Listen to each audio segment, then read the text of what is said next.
There were creatures in the oceans that make today's sharks look like colorful little fish. And the most disturbing thing is that they all truly existed. Welcome.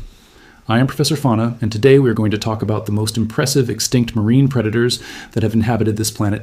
Because the ocean was not always as we know it. There were times when it was literally the most dangerous place in the known universe. Let's start with the most famous, the Megalodon. Just pronouncing that name already says something. Megalodon. In Greek it means big tooth, and that is a huge understatement. This shark reached up to 18 meters in length. To give you an idea, that is longer than a full school bus. It weighed more than 60 tons, and its bite force was approximately 180,000 N. What does that mean in practical terms? That it could crush a car as if it were an empty soda can. Its teeth measured up to 18 centimeters each, basically meat knives the size of your hand, and it did not nibble. It did not tear off complete chunks of whales. Paleontologists have found whale bones with perfect circular marks, as if someone had used a cookie cutter on them. That is what remained after the Megalodon had breakfast. Now, here comes something that many people do not know and that I find fascinating as a professor. The Megalodon did not coexist with the dinosaurs at all. It arrived much later, dominated the seas from the Miocene to the Pliocene, and disappeared when the waters cooled and its prey migrated to areas that it could not follow. The cold defeated it. The largest predator that has ever existed in the sea was killed by the climate. When the Megalodon disappeared, the ocean fell silent, but that silence did not last long. The mosasaur arrived. If the Megalodon was the boss of the ocean, the mosasaur was the shift manager eager to prove something. This marine reptile measured up to 15 meters. But what stands out the most is not its size, but its origin, because the mosasaur was not a dinosaur. It was a distant relative of snakes and monitor lizards, those giant lizards that still exist today in Indonesia. Imagine a crocodile redesigned by someone with too much free time and knowledge of engineering. That was the mosasaur. It had a double-hinged jaw, which allowed it to open its mouth at an almost impossible angle and swallow prey whole. And when food was scarce, the fossils show us something uncomfortable. It also ate other mosasaurs. Family in those times was also on the menu. It patrolled the shallow seas of the late Cretaceous, ambushing anything that moved. Fish, turtles, pterosaurs that made the mistake of flying too low over the water. And the most curious thing of all is that its ancestors lived on land. They walked, and at some point in evolutionary history decided to go into the sea and never come out. Evolution has a very particular sense of humor. If you are liking this, you already know what to do. Leave your like because the strangest monsters are still to come. And believe me, what comes next is even more disturbing. Because before sharks, before reptiles, igu, there was something that dominated the ancient seas and that most people have never heard named, the Camaraceras. This animal existed during the Ordovician more than 450 million years ago. And that alone should surprise us, because we are talking about a time when life on land practically did not exist. The ocean was the only stage, and on that stage the Camaraceras was the star. It measured up to 9 millimeters. It had the shape of an elongated torpedo with a huge conical shell and tentacles armed with hooks at the tip. It was not a fish, it was a giant cephalopod, basically a squid with medieval armor. Inside that shell lived a body of pure muscle. It moved by expelling jets of pressurized water and hunted with a beak so sharp that it could break bone. Imagine being swimming in that primitive ocean and seeing a torpedo with tentacles coming toward you. There was nowhere to run, there was no land, only the water in that thing. The Camaraceras hunted trilobites, primitive fish, and anything that did not swim fast enough to regret having crossed its path. Evolution at that time was still testing ideas, and some of those ideas were terrifying. But while the Camaraceras dominated the depths, another monster was about to emerge. One made of metal and bone, without teeth, but more lethal than anything we have seen so far. The Deadliest. This animal lived 360 million years ago during the Devonian period, a time when fish ruled the planet and fashion was literally wearing metal plates on the body.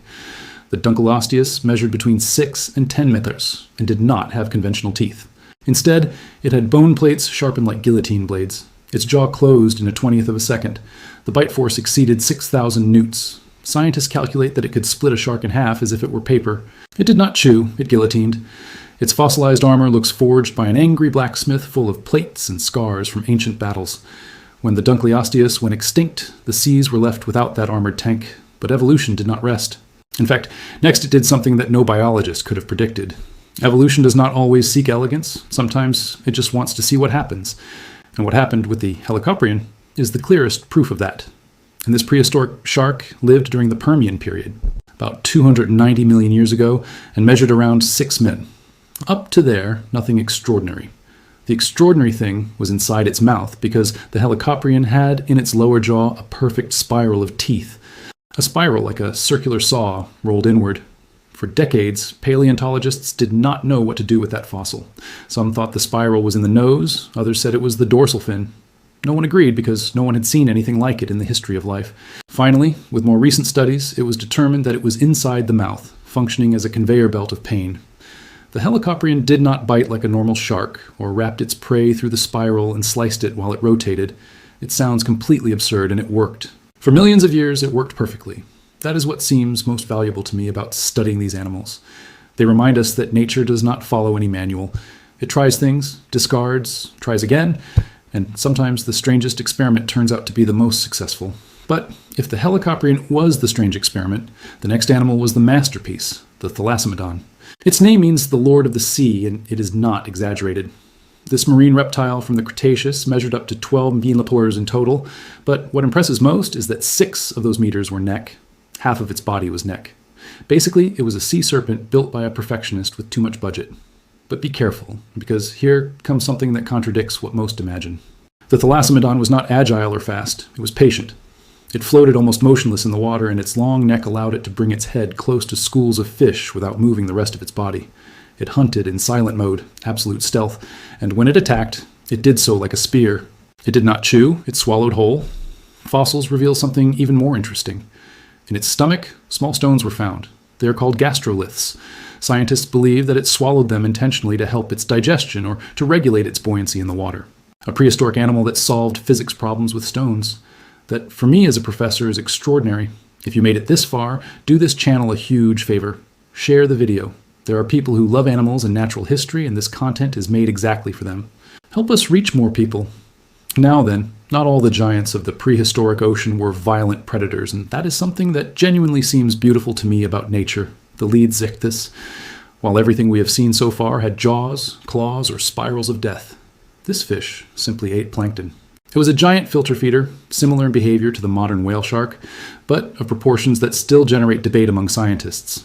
It is estimated that it measured between 16 and possibly up to 20 malars, depending on the fossil analyzed. It lived 165 million years ago during the Jurassic, swimming calmly in seas full of monsters. Its gills filtered thousands of liters of water a day like an old vacuum cleaner with fins. It did not hurt anyone, it did not chase anyone, it just swam and ate what the water brought it. And even so, it disappeared. Because being the largest is not a guarantee of anything. Its soft body and limited speed made it easy prey for faster hunters. The largest animal in the ocean of its time was also the most vulnerable. That paradox seems to me one of the most important lessons that paleontology leaves us. Size is not power, adaptation is. And when the Leadsichthys disappeared, the ocean crowned a new type of monster, one completely different from all the previous ones, because this was not a fish, nor a reptile, nor a cephalopod. It was a mammal, the Basilosaurus. Its name means king lizard, which is a historical error that scientists could not correct in time because the name had already been officially registered, because the Basilosaurus was not a reptile. It was one of the first whales that existed on Earth. A whale from the Eocene about 40 million years ago with a snake-like body and killer teeth. It measured up to 18 meters. Its body was very long and sinuous, almost like a giant eel. It still retained small hind legs, completely useless for swimming, but there they were. As a reminder that its ancestors walked on land. Evolution does not erase all at once, it leaves traces. The Basilosaurus hunted dolphins, sharks, and other smaller whales. It breathed air like us, but lived in the water as an unmatched predator. Yes, fossils show marks of its teeth on the skulls of young whales, which indicates that it attacked the young of other species. It was not a gentle animal, it was a predator in every sense of the word. And with the Basilosaurus, we reach the end of the era of great marine monsters. Not because the ocean became safe, but because nature changed strategy. Giant reptiles gave way to mammals. Creatures with armor gave way to creatures with intelligence. The ocean did not lose its monsters. It just gave them lungs. And that, it seems to me, is the best joke evolution has made in 500 million years of history. Each one of these animals truly existed. It swam in real seas, ate real prey, and all disappeared before the human being set foot on this planet. And in what means that the world was extraordinary long before we arrived to see it. If this video taught you something new today, if you leave with a different image of the prehistoric ocean, then the channel is fulfilling its purpose. Leave your comment down here. Which of all these animals seemed most impressive to you? The Megalodon with its enormous strength, the helicoprion with its impossible spiral, or the Basilosaurus, the whale that no one wanted to see coming? Subscribe to Professor Fauna's channel to keep learning together. See you in the next class.